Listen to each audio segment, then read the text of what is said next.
오케이. 자, 이제 마칩시다 우리.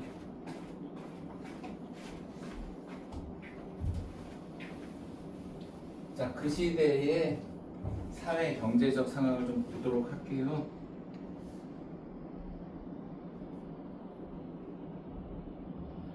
자, 26페이지입니다. 저부터 보이지? 수트부터. 수트부터 먼저 보자. 자, 수능 특강 9페이지입니다. 양반 신분제 사회와 상품화폐 경제. 아까 우리 살짝 보고 갔던 내용인데 다시 봅시다. 양천제. 그러니까 예를 들어서 조선의 신분제도는 양천제입니까? 사신분제입니까? 그러면 둘 다 맞다 그러셔야 돼요.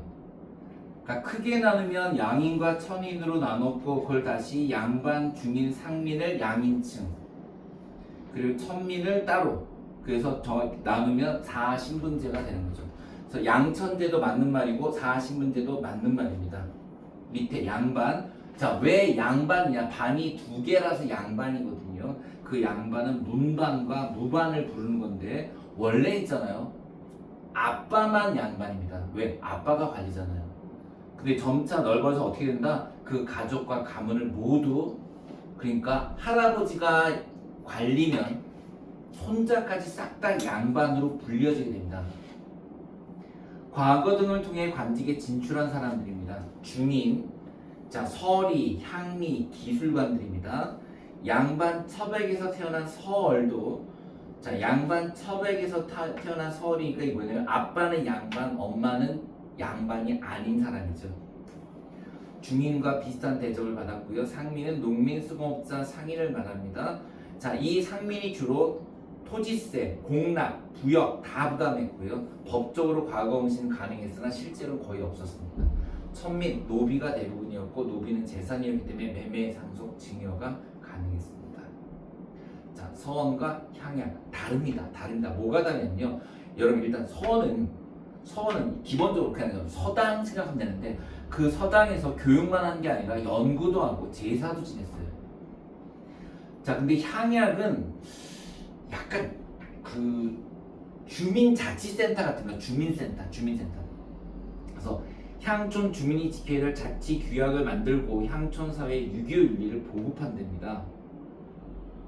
그래서 그 학자들이 모여서 공부하고 연구하고 그런 건 서원이고요. 그 지역의 유지들이 모여서 회의하고 그러던 건 향약입니다. 자, 거기 밑에 서원의 설립 보세요. 서원의 설립의 설명 보세요. 서원은 사림의 주도로 지방에 설립된 교육기관입니다. 여러분, 정부가 만든 건 뭐가 있었습니까? 정부가 만든 교육기관? 중앙에는 성균관, 지방에는 향교가 있었잖아. 그 향교와 별도로 만들어진 게 서원이에요. 중종 때, 줄 치세요. 중종 때 풍기, 군수, 주세동. 이 세운 백운동 서원이 최초의 서원입니다. 서원은 지방 양반의 여론을 모으고 학문적 기반을 제공해 붕당, 아까 붕당 했었죠 우리 그 정당의 근거지 역할을 하게 됩니다. 자, 조선 후기 상품화폐 경제 발달. 일단 여러분 여기 들어갑니까? 조선 후기 상품화폐 경제 현세요? 들어가. 대동법? 오케이, 갑시다. 수치세제 정비 대동법. 광해군 때 경기도 나옵니다. 시험에 광해군 때 경기도 어디서 시작했냐 나옵니다. 광해군 때고 경기도입니다. 그럼 여러분 대동법 이전에는 무슨 제도? 공납. 대동법 이전인 공납이에요. 공납은 뭔지 한번 설명드릴게요.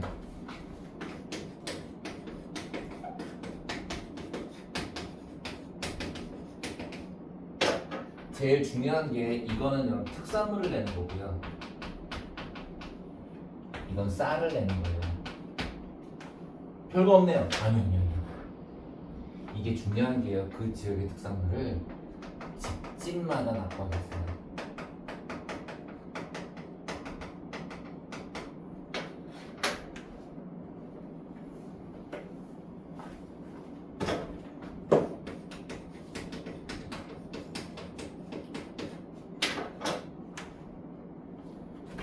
예를 들어 봅시다. 내가 지금 전라남도 영광에 살아요. 나 그럼 뭐 내야 되게요? 맞아요. 나 농사, 난 바다 나 수영도 못하는데 그래도 내야 돼요. 정말 말도 안 되는 거죠. 내가 전라남도 영광에 살고 있다는 이유로 난 무조건 매달 굴비를 내야 돼요. 또 물고기 없잖아. 그럼 어떻게 해요? 굴비를 사서 내야 돼요. 굴비를 사서 내야 돼요. 근데 내가 집집마다 그거 했다 그랬잖아요. 이지영이도 굴비 10마리를 내고요. 청소부 아줌마도 굴비 10마리를 내요. 그럼 청소부 아줌마인데 굴비가 안 싸겠죠. 왜? 무조건 내야 되니까 굴비값이 천정부지로 올라갑니다. 그럼 비싼 돈을 내고라도 그 굴비를 사서 내야 돼요. 안 내면 잡혀가요. 진짜 문제가 많았죠. 예, 그래서 광해군이 야 그냥 쌀로 내 이 새끼야. 왜? 집집마다 쌀은 다 있잖아요. 이 당시 쌀은 거의 화폐나 마찬가지니까 그냥 쌀로 내 이렇게 바꾼 게 대동법이에요. 공납을 토지 결수가 면적입니다, 여러분. 자, 이전에던 공납을 토지 면적 기준으로. 자, 그럼 농민이 좋아하겠네. 왜? 여기 봐봐. 재산과 무관했지. 근데 지금 토지 면적대로 되는 거야. 토지 면적대로. 그치? 그러면 토지가 없으면 안 내도 되는 거야. 제일 중요한 게 토지 없으면 안 내도 되는 거예요. 그 토지 면적 기준으로 쌀, 무명, 배, 동전. 쌀이 주된 거지만 저 동전으로 낼게요. 괜찮아요. 돈으로 내도 된다는 얘기예요. 농민 부담이 감소했고요. 여러분 줄 쳐보세요. 관청에 물품을 납품하는 걸 공인이라 한대요. 공인이 크게 성장합니다. 선생님 공인은 왜 성장하죠?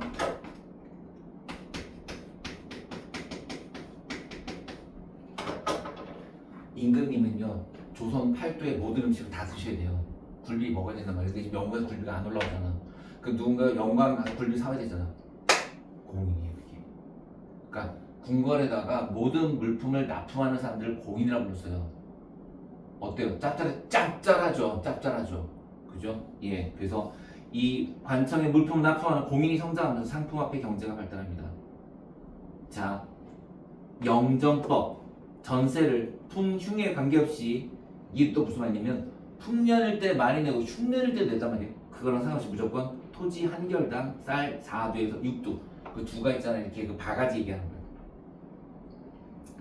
자, 그러다가 이제 균역법 영조 때 시행했고요. 여기니까 이거 군역입니다. 군역. 군포 한 피를 모두에게 징수하는 균역법으로 바꾸게 됩니다.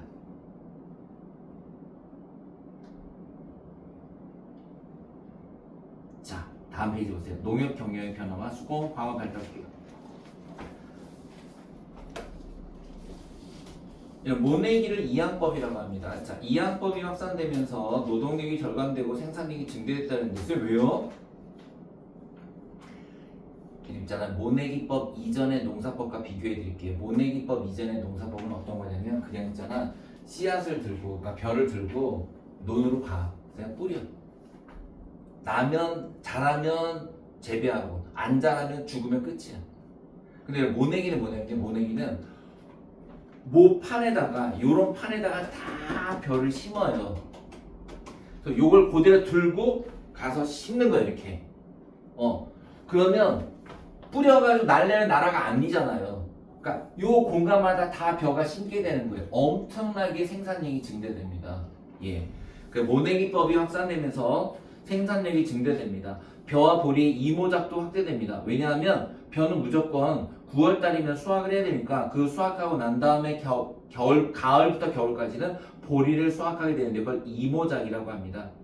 1인당 경작 면적이 확대되면서 광작, 넓게 농사 짓는 것이 성행하게 됩니다.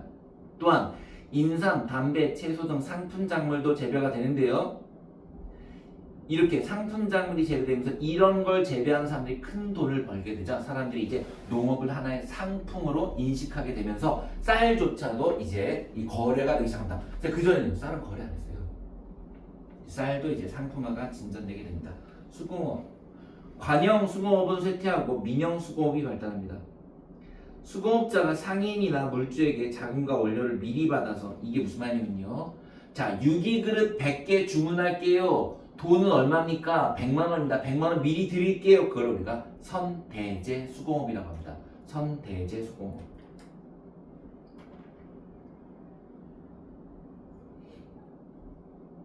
또한 민간이 광산을 채굴하는 것도 허용되게 됩니다. 산업의 발달. 자, 농업 생산력 증대 대동법 시행에 따른 공인의 활동. 사상의 성진. 여러분 사상이라는 게 사적인 상인들입니다. 한성에 이거 외우셔야 됩니다, 여러분. 이거 4개 외우셔야 돼요. 한성에는 경강상이 있었고요. 개성엔 송상이 있었고, 의주엔 만상, 동네가 부산입니다. 부산 동네 내상이 있었습니다. 경강, 한강, 송상, 개성, 만상, 만주라고 해서 의주, 그 다음에 레상, 동래라고 해서 내상이에요.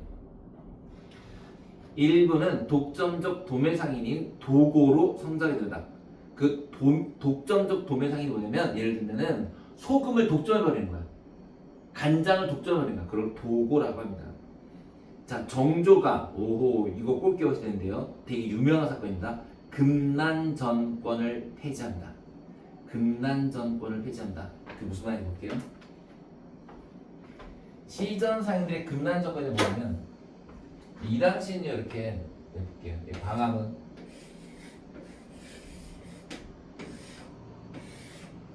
여기 종로부터 광화문까지가 쭉 크게 시장이 형성돼 있었어요.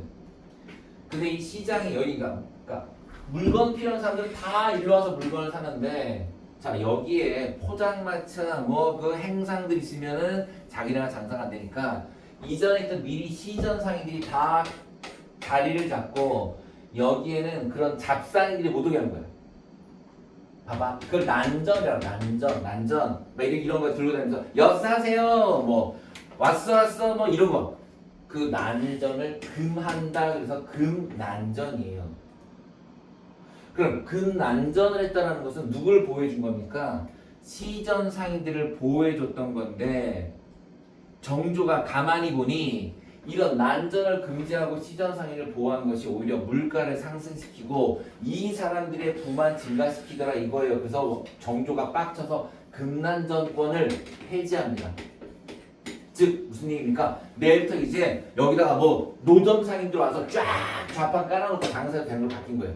다만 유구이전이라고 해서 주로 국가의 물품을 납품하는 중요한 것들, 그것들은 그대로 나눴습니다. 그래서 육의전을 제외한 이유, 육의전을 제외한 시전 상인의 금난전권을, 난전을 금하는 권한을 폐지해버립니다.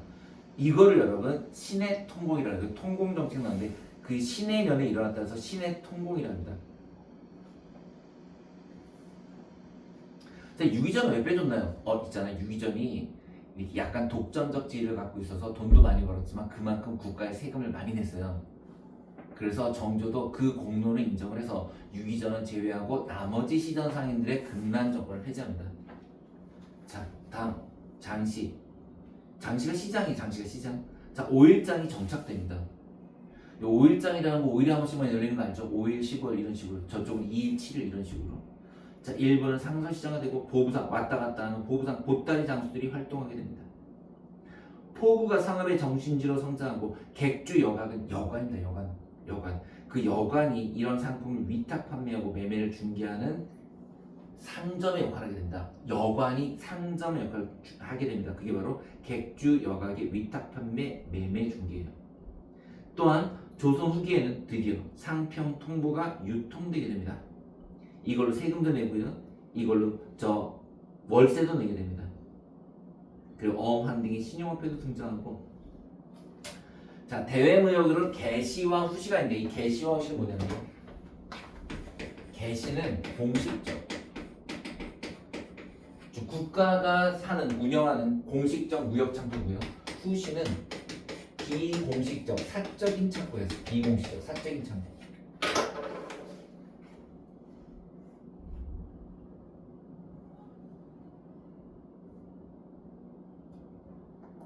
자, 밑에 금난정권의 폐지에 대한 설명 좀 볼게요. 정부가 시전상인의 상행익을 보호하기 위해 시전상인에게 부여했던 금난전권은 조선 후기에 상업이 발달하면서 많은 폐달 야기였다. 왜? 얘네들만 돈 버니까.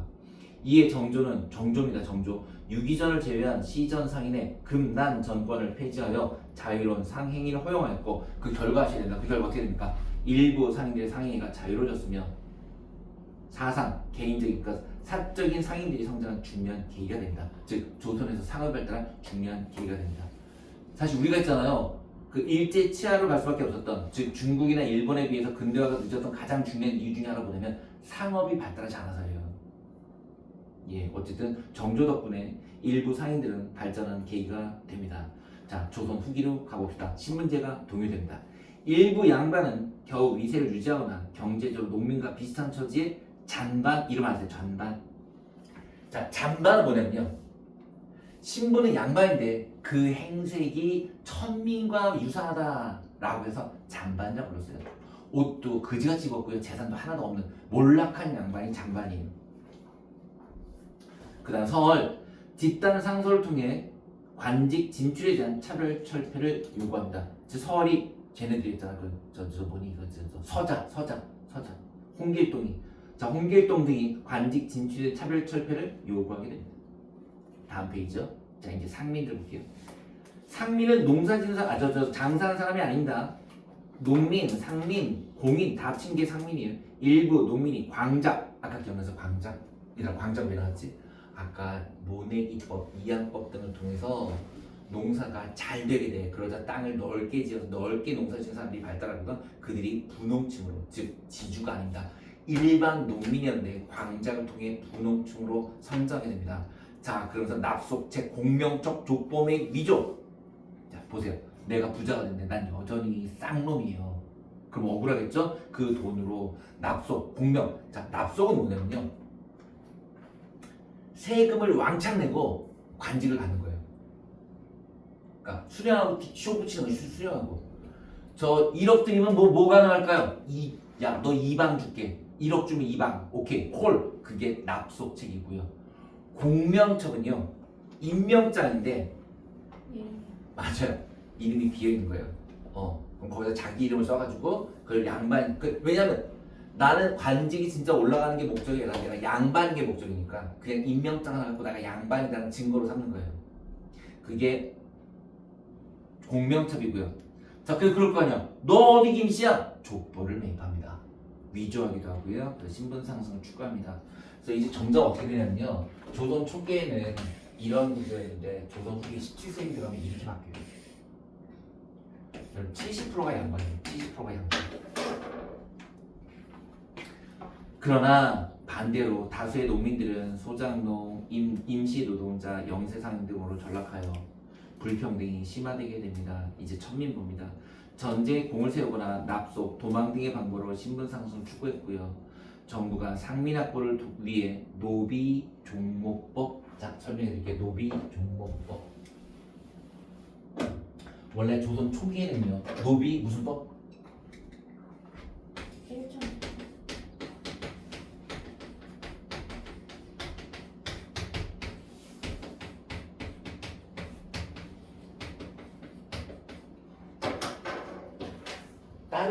딸을 종.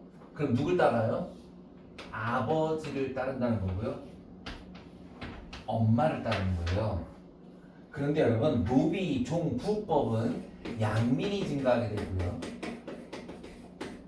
노비 종모법은 양민 감소, 노비 증가예요.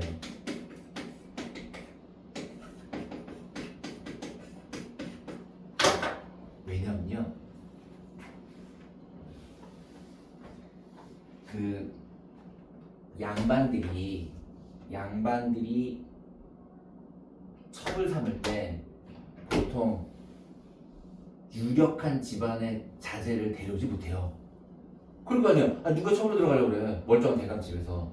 그러니까 아주 가난한 양민의 자제이거나 아니면 노비를 임신시켜요. 그러면 노비를 임신시켜 그 노비가 애를 낳으면 아버지를 따라서 양반이 됐어요. 그게 노비 종부법이에요. 그러니까 조선 초기에 이렇게 한 이유는 양민의 수를 늘려서 세금을 늘리고 군역을 늘리려고 했던 거예요.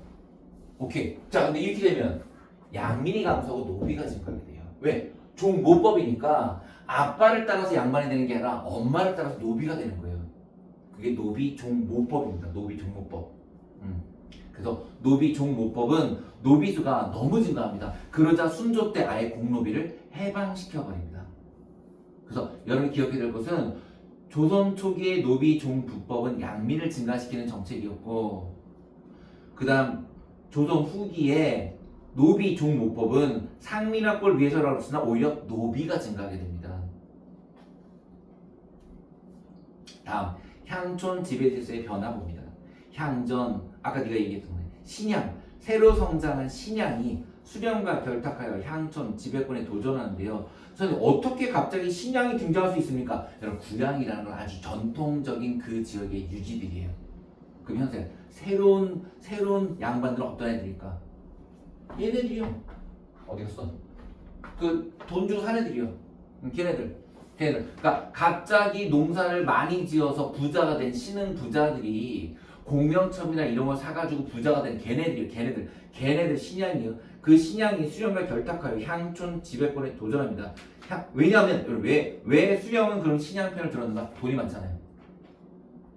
향촌사의 주도권을 두고 신양과 구양이 향전 싸움을 벌이게 됩니다. 자, 그러자 지방 사족들의 향촌 지배권은 약화되고요. 왜? 신양이 세거든요. 수령의 권한은 오히려 강화됩니다. 이 향리들의 회인 향회가 수령의 부세, 여러분 부세 자문기구를 했는데 부세가 조세와 재정입니다. 조세와 재정을 부세라고 해요. 무슨 말이냐면요.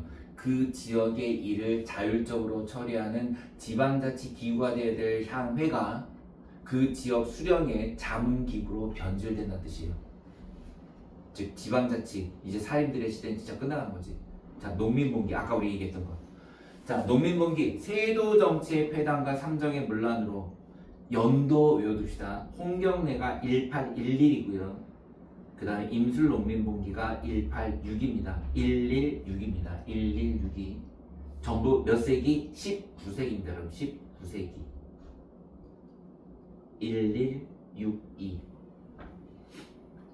자, 평안도 지역을 차별한 것 때문에 일어난 게 바로 홍경래난입니다. 관군에 의해 진압되게 됩니다. 평안도가 중요합니다. 평안도가. 홍경래난 평안도.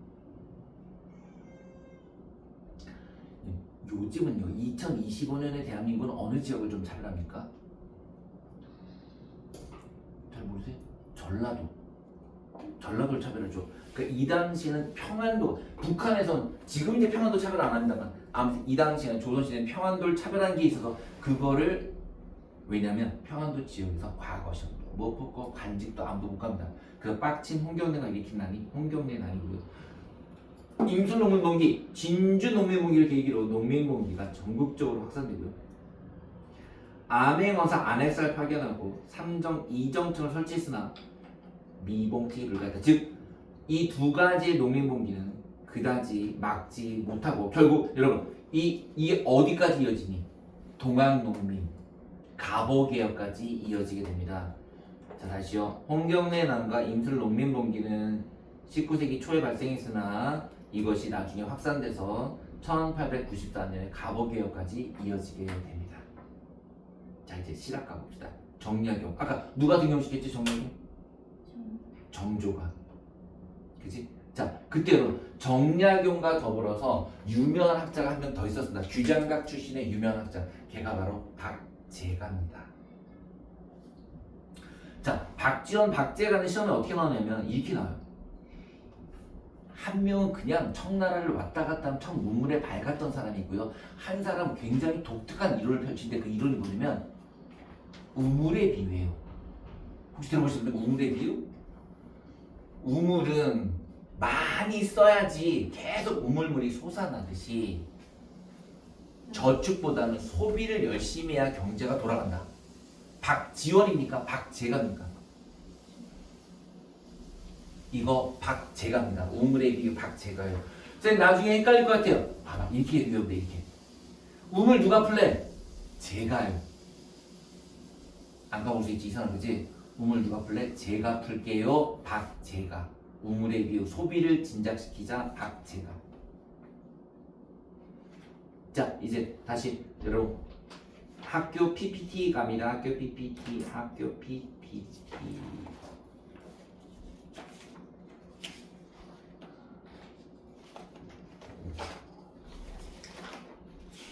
26페이지입니다. 학교 PPT 26페이지.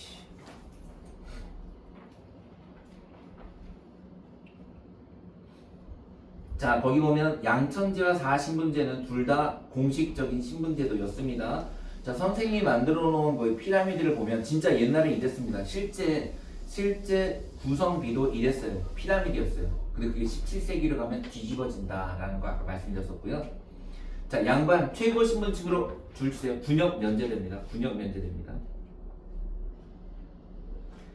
그 다음에 중인에는 기술관, 서리, 향리 등 다 들어갑니다. 서울도 중인이었습니다. 상리 대다수가 농민이었습니다. 조세, 공락, 역이 군역입니다. 군역, 부역. 자, 여러분 신량, 역천. 이거 써오셨네요. 아셔야 됩니다. 이걸 시험에 여기다 프린트에 넣었다는 건 시험에 출제한다는 얘기예요. 신량, 역천은 뭐냐면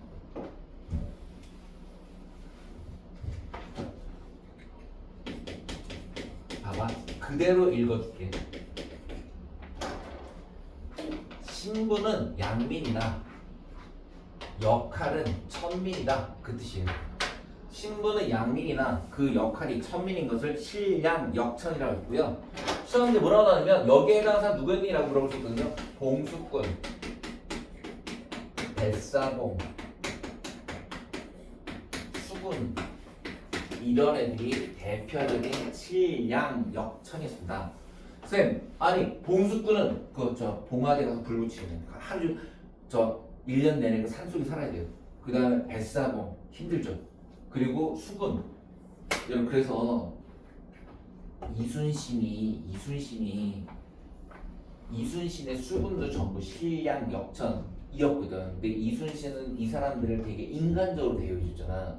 그래서 이 사람들이 죽어라 싸운 거야. 사실 그 시대의 수군은 거의 천민하고 똑같았어요. 자, 천민 대다수가 노비였으면 재산으로 간주되었다. 자, 신분제의 변화가 나타나다 봅니다. 양반의 수가 증가하는데 공명첩, 납속책. 공명첩은 이름이 비어진 임명장이요. 납속책은 공물을 납부하여 관직을 부여받는 걸 말한다. 공물 납부로 관직 부여.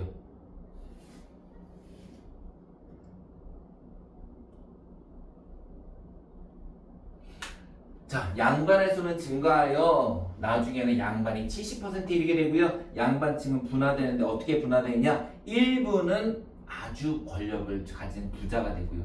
대다수의 양반은 중요한 건 이거예요. 대다수의 양반은 지역 양반이거나 잔반, 아까 잔반이 뭐였죠? 거지 양반. 그죠?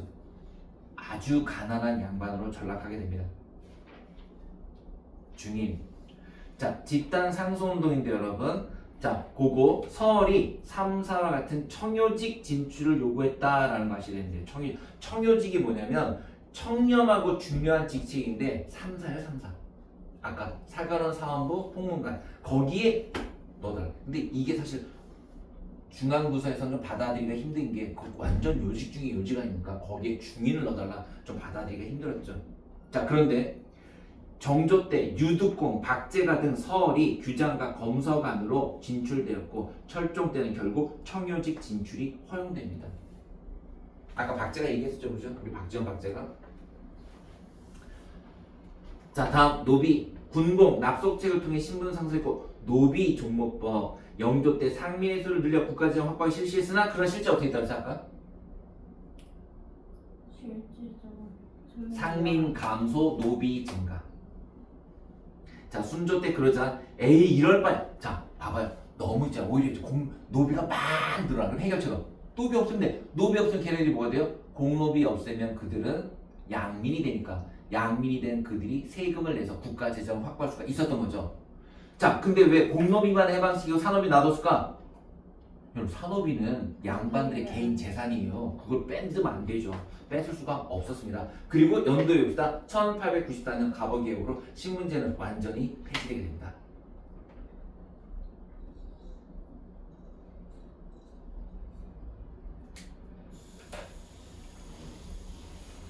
자, 또 가보자. 얼마 안 남았어. 수두룩 가봅시다. 자, 그다음 사족의 향촌 집에 유양소, 향회 등을 운영하고 아까 수특이 어떤 거? 경, 재, 소 알아주셔야 된다. 경, 재, 소.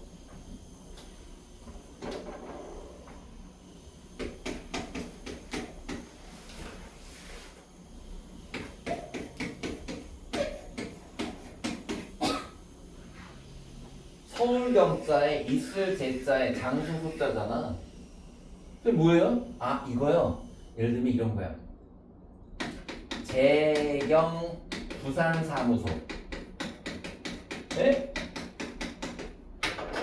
서울에 올라와 있는 부산 사람들의 사무소를 설치해 주는 거야.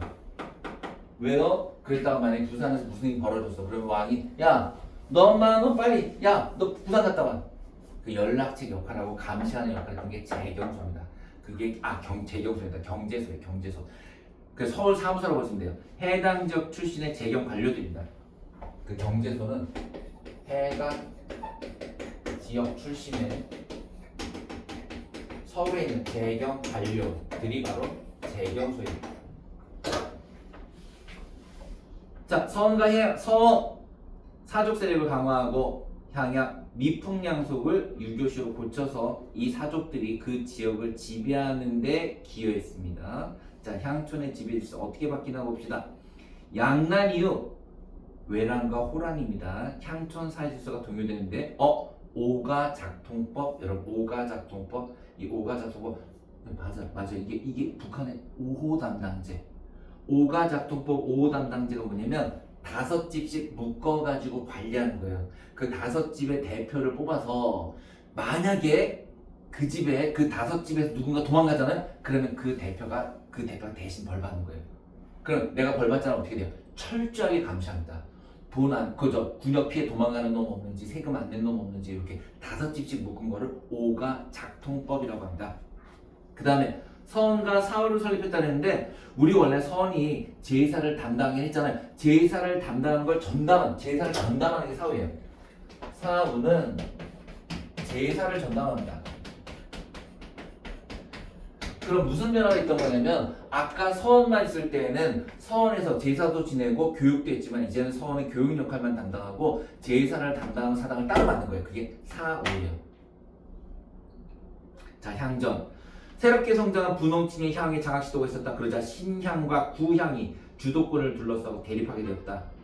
그러나 수령과 결탁한 신향이 이기게 되죠. 사족의 향촌 지배권이 약화되고 세도 정치 수령의 농민 수탈 강화. 그렇죠. 자, 어떻게 해서 수령들이 원래 수령은 농민들이 존재하는데 어떻게 그들이 이렇게 수탈할 수 있었는가? 바로 부자들인 신향이 수령과 결탁해서 마을을 장악하게 됩니다. 자, 그다음 부계 중심의 가족 제도가 강화되다. 전계에는 부계와 모계가 모두 중시됐으며 재산 균분 상속 제사도 공동 부담했습니다. 왜냐하면 고려가 그랬거든요. 그러나 이제 후기를 가면요, 성리학은요 철저하게 남존여비예요. 성리학은 그러다 보니까 철저한 부계 중심 제도로 바뀌게 되고요. 장자 중심, 특히 장자 중심 아들이어도요 큰아들이 있어야 돼요. 큰아들이요. 또한 여성의 사회적 지위는 하락하여 신부가 신랑 집에 생활하게 되었고 원래 여러분 이까지만 해도 돼요. 여러분 율곡이가 어릴 때부터 살았죠? 그렇죠. 맞아요. 경포대 살았어요. 경포대. 여러분 그 신사임당네 집이 아흔아홉한 집이었어요. 거기 살다가 파주로 가죠. 파주가 압박했던 데거든. 근데 이제 그럴 필요 없이 아예 그냥 신부가 처음부터 신랑 집에 살게 됩니다. 자, 다음 수치제도의 정비해 봅시다. 수치제도의 정비. 자, 전세 영정법이 된다. 영정법. 자, 토지에 대한 세금은 영정법을 실시하여 풍년, 흉년 상관없이 토지 한결당 4에서 6도로 고정됐으며 공납, 특산물 내는 겁니다. 특산물 내던 대동법은 방납의 폐단, 방납, 대신 내는 걸 폐단을 해결하기 위해서 토지 면적, 중요합니다. 토지 면적에 따라 냈습니다. 쌀, 옷감, 동전. 그럼 그 전에 공납은 집집마다 그냥 집에다 바꿨어요. 호호, 가가호호. 근데 지금 이제 토지 면적을 바뀌게 됩니다. 대동법의 영향으로 누가 증가했다고 아까 대신 물건을 납품하는 공인이 등장하여 화폐 경제가 크게 발달하는 계기가 된다. 자, 이제 토지에 대한 세금 받고 그 다음에 그 특산물에 대한 세금 받고 이제 균역법 군포를 2필에 3필 내던 것을 똑같이 1필로 줄였고요. 부족부는 결작부가 선무, 군간포 다 줄쳐놓으세요. 여러분 생각해보세요. 2필, 3필을 내던 걸 1필로 줄였으니까 반 이상 줄었거든요. 그걸 어떻게 메꿀 거냐? 우선 결작은 지주에게 부과하는 겁니다. 결작은 지주에게. 부족한 세금을 지주에게 부과해. 그 다음에 선무분관법. 이건 진짜 꼭 잘하셔야 돼요. 선무분관법.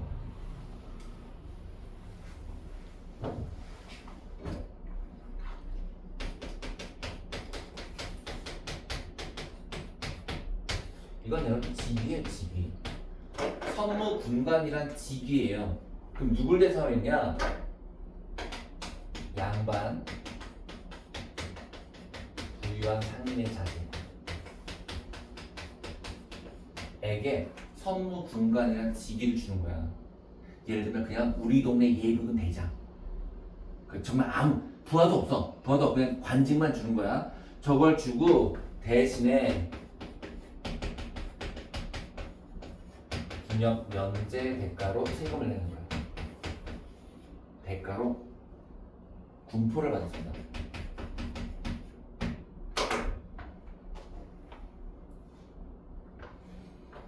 그렇게 해서 균형법을 실시하여 군포를 한 필로 줄이고 그 대신에 지주에게 부과하는 결자 그리고 양반과 부유 상례의 자제들에게 선무 군관포를 징수하여 부족분을 메꿨다. 자, 농업에 발달합니다. 아까 모내기법, 견종법 보급하여 노동력을 절감했고요. 상품작물, 인삼 등의 상품작물을 재배했습니다. 자, 그 다음 수공업의 변화, 이거 중요합니다. 관영수공업은 쇠퇴합니다. 꼭 기억해야 됩니다. 선생님, 그럼 전기는요? 여기 있잖아요. 조선 전기는 전부 국가가 모든 수공업들을 만들었어요. 무슨 말이냐면 농기구든지 무기든지 전부 국가가 만들었어요. 그러나 조선 후기를 가면 그런 관영수공업은 완전 쇠퇴합니다. 품질이 너무 형편없어지니까 점점. 그리고 대신에 민영수공업이 발달하는데 아까 말씀드린 것처럼 자, 수저 100개 만드세요. 유기그릇 100개 만드세요. 와 같은 선대제 수공업이 발달하게 됩니다. 그리고 자, 광업 민간업자의 채굴을 허용하자. 잠체가 뭐냐면 여러분, 잠체가 허가받지 않고 채굴하는 걸 말해요. 그게 성행하게 되었고 덕대입니다. 덕대는 뭐냐면 덕대는 팀을 짜 팀장. 상인에게 자본을 조달해서 채굴업자 노동자를 고용하는 팀장이에요. 팀장.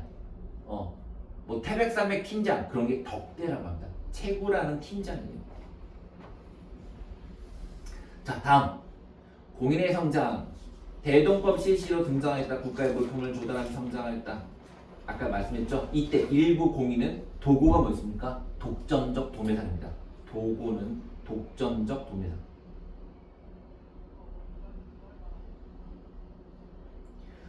자, 사상의 성장. 신의 통공 정책으로 금난 정권을 폐지하여 사상의 활동이 더 활발해졌고 다만 유기전은 제외하였다. 우리 공부했고 유기전 제외.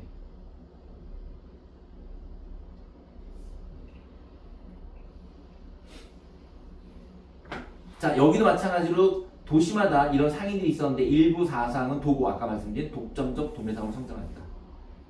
시장도 발달하게 되는데 중요한 거 저 그때 보부상 활약했고요. 보부상. 객주와 여각 빨간 빛을 배우셨죠? 왜? 여기서 뭘 했다? 운송, 숙박, 금융, 중개 다 했어요. 당근마켓이 여기 있었어요. 당근마켓이 여기 있었어요. 객주와 여각. 그 다음 개시후시 아까 말씀했죠? 공식적인 게 개시, 그 다음 비공식적인 후시.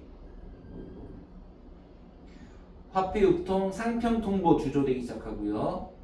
그 다음에 전황이 뭐냐면 전황이 화폐를 만들었는데 유통이 안 됩니다. 왜? 이거를 재산 축적 수단으로 전부 땅을 파고 묻어버려요.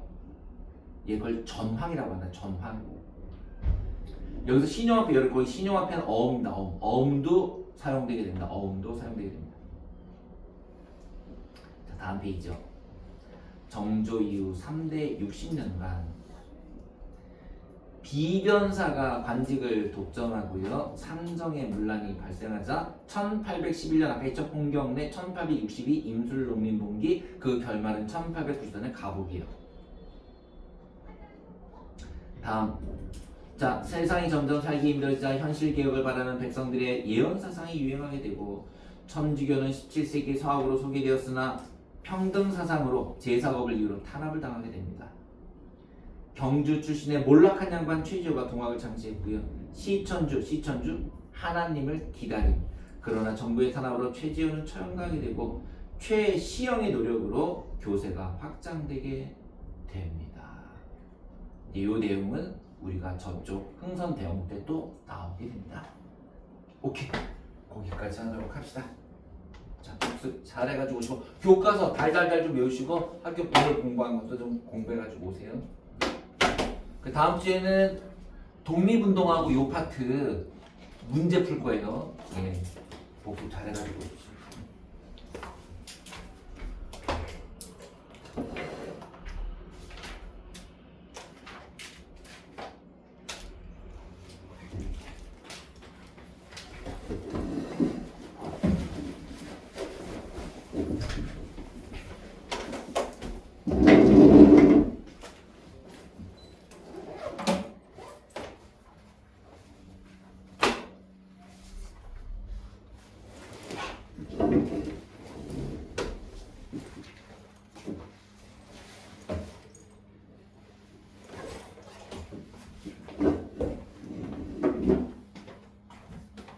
애매함이 공부하다가 네.